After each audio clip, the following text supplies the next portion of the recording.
Magandang araw sa inyo guys, sa lahat ng mga kaibigan dyan, mga bagong kaibigan na may sariling motorcycle o tricycle. So itong motor ko kasi guys na ito, ilalabas ko sana, chinik ko, medyo maitim na yung langis niya. So kailangan kong palitan ng langis guys. Itong tricycle na to, Honda Wave Dash 110.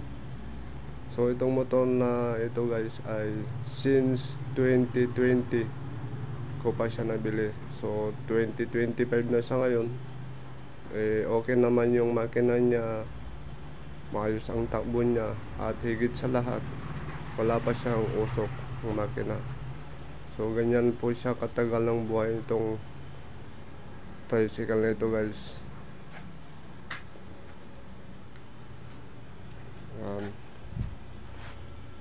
Ito po yung unang service ni Galapon JB Vlog.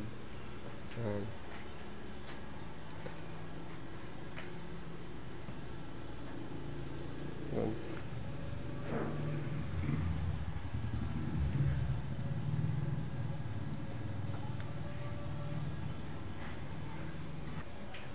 So ang maganda na klase na langis guys na gagamitin dyan sa motorcycle, sa mga ganyan na tricycle. Ito guys, tested ko na kasi siya, 15W40. So maganda siya na klase sa motorcycle o di kaya tricycle.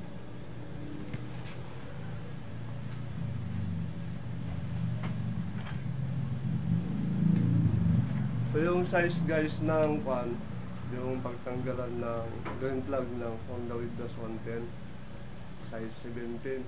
So tatanggalin na natin siya guys. Kung nakaharap ka doon yung motorcycle, pagkaroon ko yung bukas niya.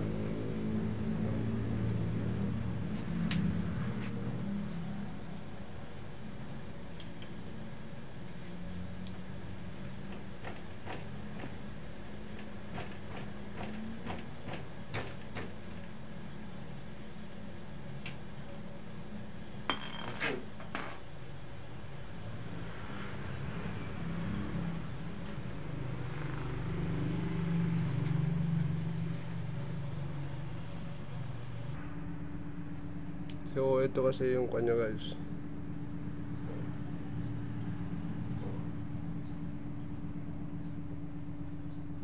Medyo maitim na siya. So kailangan kong palitan.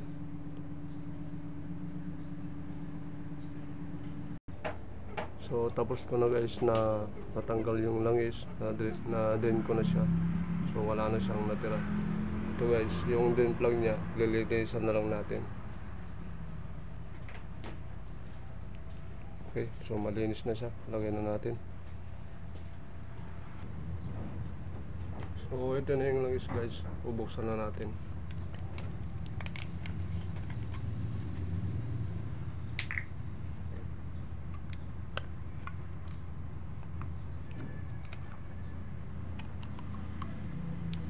Okay, so lagay natin guys.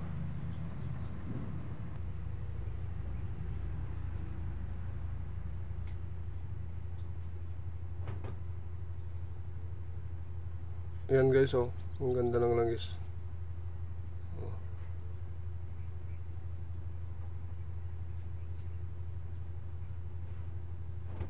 Lagay natin lahat dito guys, kasi itong mga wave na to 800 ml talaga siya. So itong binili ko guys na langis, sakto na 800 ml.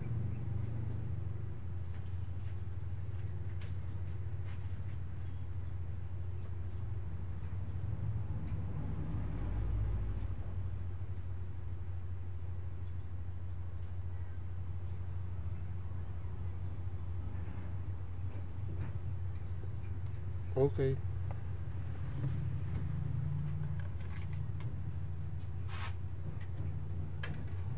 So lagyan na natin yung takip niya guys.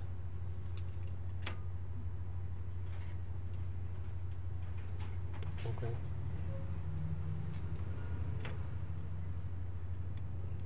So bago na naman ang langis niya. Yan. Yan kasi ang sekreto guys ng buhay ng sasakyan o di kaya motorcycle. So 2010 ko binili ito guys, 2025 na ngayon. So 15 years na po siya. Ayan lang po hanggang sa uli. Maraming salamat po sa panonood. God bless po sa ating lahat. Thank you so much. I love you all. God bless us all.